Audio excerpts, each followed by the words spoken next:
in the ICU that told me she didn't want to get the chip put in her arm.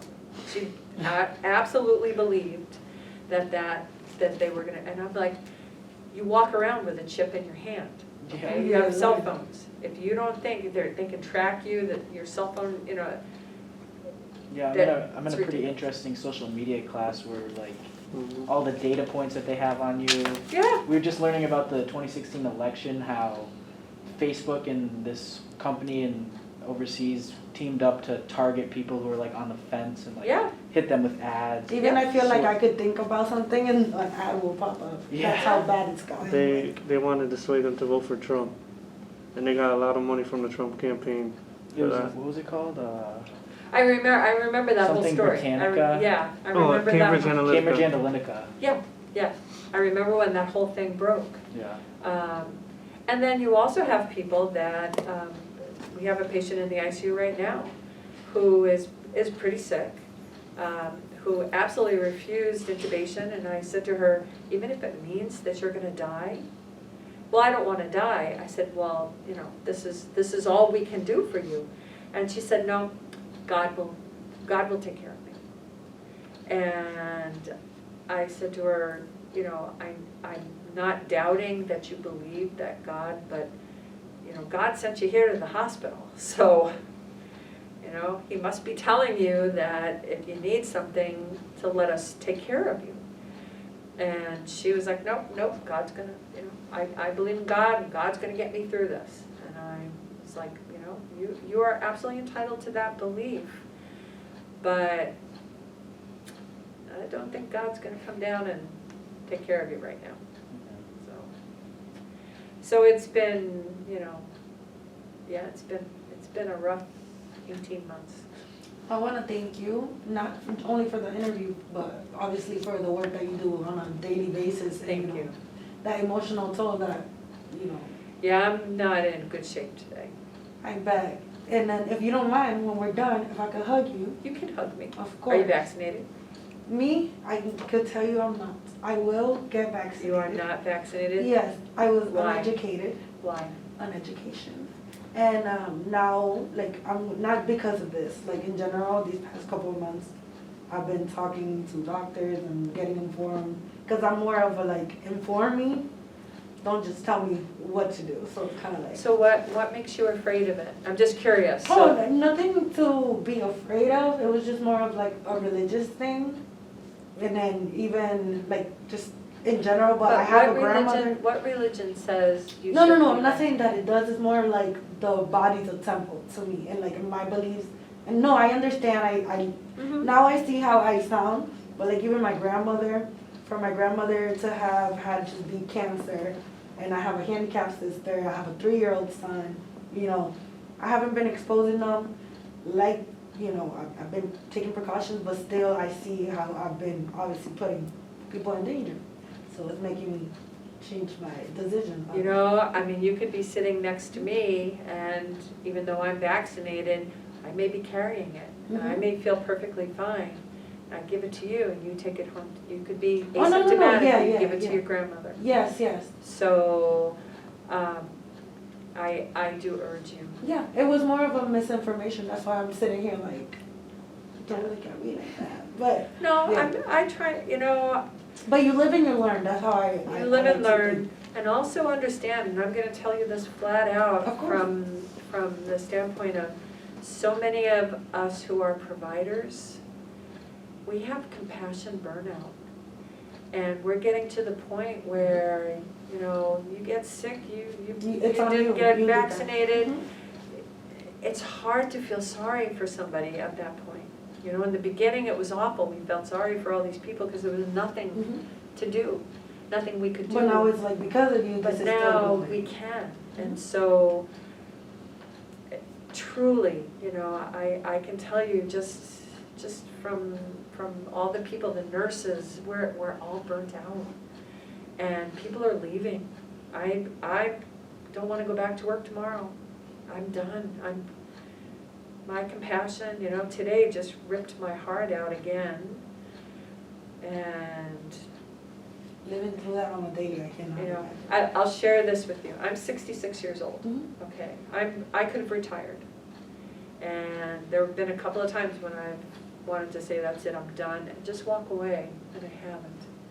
But now, I'm pretty darn close. I'm darn close to saying, that's it, I want to live my life in health, and, you know, I'm done. I paid my dues, I did my time, I did what I could, and let somebody else do it now. But there is nobody else. There's nobody else right now, you know. Nurses are leaving, we have a terrible nursing shortage right now. We have to close our ICU at night sometimes because we don't have enough nurses to take patients in. And every hospital around here is having this. So it's not so much doctor providers, but nursing staff. Nursing, you know, nurses have gotten sick, they've died, or they've just said, I'm done, walk away. So understand, you know, we're getting into dangerous territory now with people saying, I don't want to deal with this anymore. And when the healthcare providers aren't there, who's left? Mm-hmm. You know, we are your last defense. So make my heart happy. Of course, Get and I do want to vaccinated. apologize, but you know. You don't have to apologize. No, I like Just- to because it's Just like make my heart happy today. for And misinformation. go I- get your The vaccine. vaccine done. Are you're all vaccinated? Yeah. Yes. No, you could ask them. I haven't been coming to class because, like, sometimes I give my I does testing. They do it to me every week, and I get it late, and then they're like, "Yeah, no." I'm gonna keep my eye on you. Listen, I'll keep you updated on her status. Yeah, I'll come to her house. right? Like, listen, I got it here. Hi. All right. Hi. So, I know you say you're pro-vaccine, Uh-huh. so I'm just wondering, how do you feel about the booster shot? I got mine. I already got it. I'm encouraging everybody to get it. If you are an at-risk person, then get it. I'm gonna try to get my daughter her booster shot. She's not an at-risk person, but she's living in a dorm and I want her to get a booster. My son actually works at the hospital and he's entitled as he's not a healthcare worker, but he works in a healthcare setting. And he can get his booster. So as soon as they opened up that Monday when they said they approved it, I was down there at 8:15 in the morning, got my booster. So I've been shot 3 times. Okay. And my flu shot too. How many people that you know of has gotten a booster shot, like the percentages? You feel I've gotten people both are their getting it? shots. All 3 of them. Is there any percentages out of people coming in to get it? No, but so the hospital is only vaccinating hospital employees as opposed to the first 2 shots. We were open to the community. We were a community vaccine center. So, so I can't tell you, but I've heard from, you know, a lot of people that they're getting their 3rd shot, So especially older people. So most of the employees at the hospital have been getting theirs? Yes, yes, Do you think that there will be any new variants in the future? yes. There's already a new variant called the Mu, MU. Mu? Yep, Delta and then Mu. Follows along the Greek alphabet. So there is already a variant. This you know, viruses mutate. And this is mutating pretty quickly. So I'm not a virologist, I'm not, you know, an epidemiologist, so I can't comment on that. But I do know that there is already a variant out. So as the virus mutates, then you'll start to see more of that mutation come in. And do the vaccine help with those? Yes, that's what I've heard, that it is effective against the Mu variant. I didn't even know that till right now. Yep. Yep, there's a new variant. Okay. That's all my questions.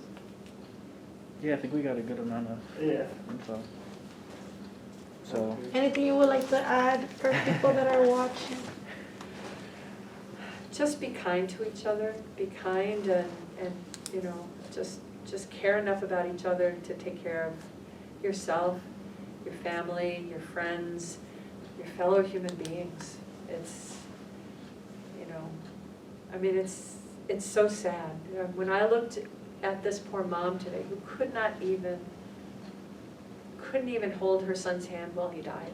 She had to watch him die from the window, you know, just watching her son pass away. And as I said earlier, it's not the majority of people. The majority of people will recover from this. But imagine the agony of this poor woman. It's her only son. And, you know, a lot of people have lost a lot of family. Kids have lost parents, you know. Some kids have lost both their parents. And it's just be good humans and be good to each other, you know, and take some time out to be compassionate and say, I'll do my part. Whoever in their lifetime thought we'd see this. I didn't. Not me. I didn't. As a matter of fact, when this first started, you know, when this news just first came out of China, I was like, oh, well, you know, it's Chinese. We don't eat bats. You know, we're not gonna get this. And then by February, I was starting to get worried.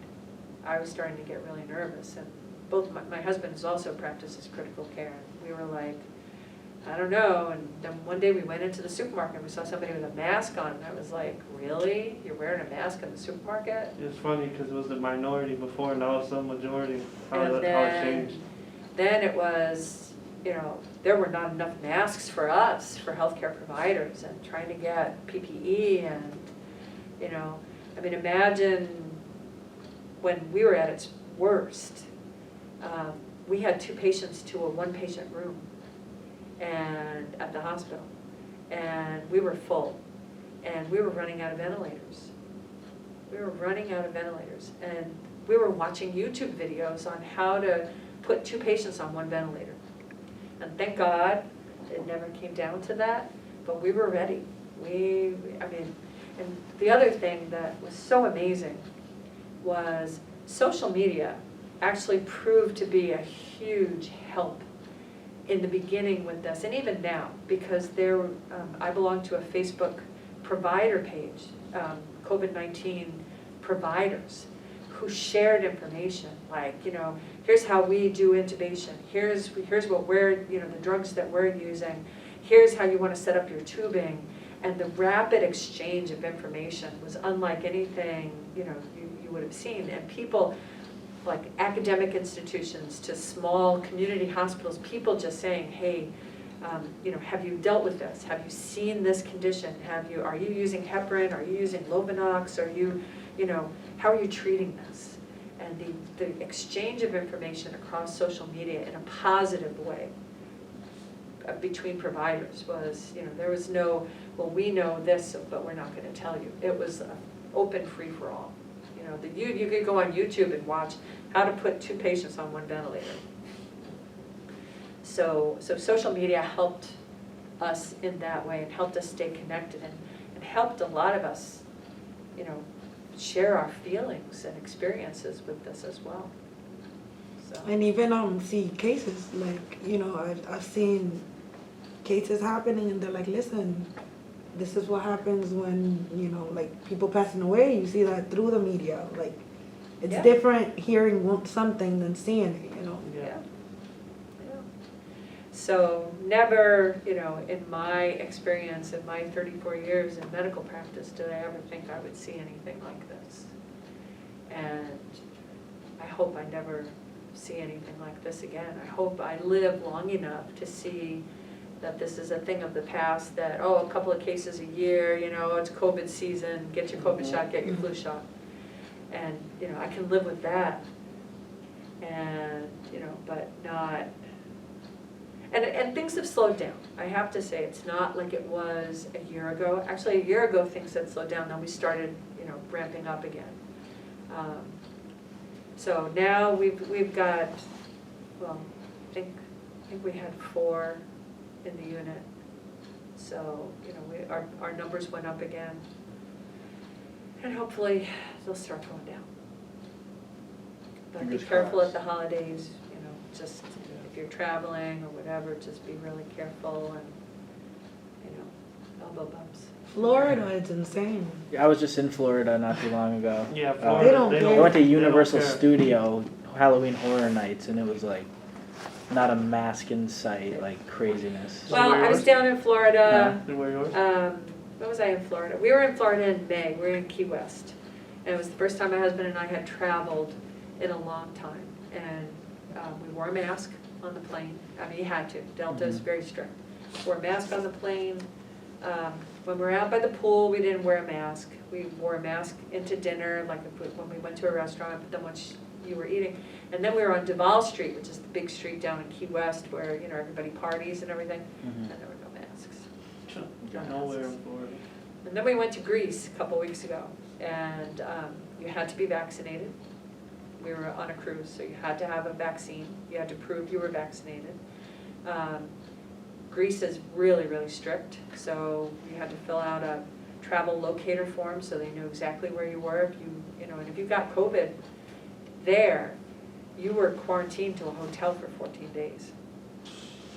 So I lost the acting gig because I wasn't vaccinated due to that. So I'm like, yeah, they're starting to put a leash on everybody, you know. Yeah, Get it yeah. or you get it. I mean, we were lucky, and I was like, at least I felt safe on the cruise ship because everyone was vaccinated. You had to be, the staff, the travelers, but once you got off the ship, I didn't know if people, you know, the people that I was walking around, so I wore a mask.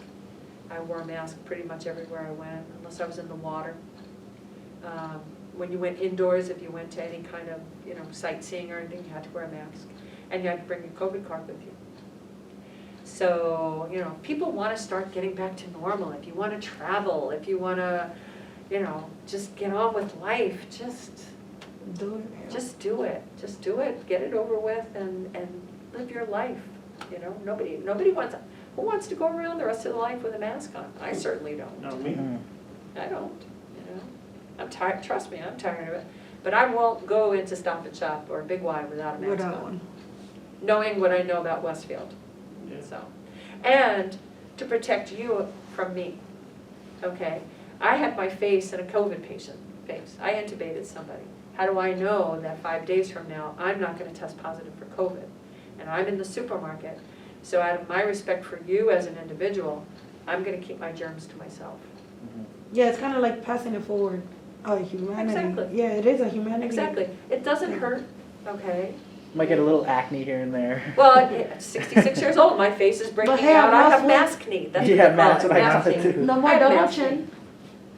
Yeah, it no takes more the double chin away. From Double chin, yeah, right? You Sweats know, it it makes out. me look nice and young, and you know, my wrinkles. So. Your eyes speak for you. That's right. That's right. There you go. So Thank you so much. Yeah, You're thank so you. welcome. Yeah, Great. you're that was so awesome. welcome. Very I insightful. hope you get a good grade. I hope that our, you know, certainly what Myrick, he doesn't remember most of his experience because he was in a Coma. medically induced coma. But I hope that he's convincing to people to say, you know, Oh, he definitely was. He definitely Yeah, flipped. he was. take He was care of telling yourself. Yeah. Take care of yourself. Yeah. And Even doing the interviews, kind of like, yeah, wanting to pass it forward because you're giving that out to the public, you know? Yeah. yeah, he's a good man. He's a good man.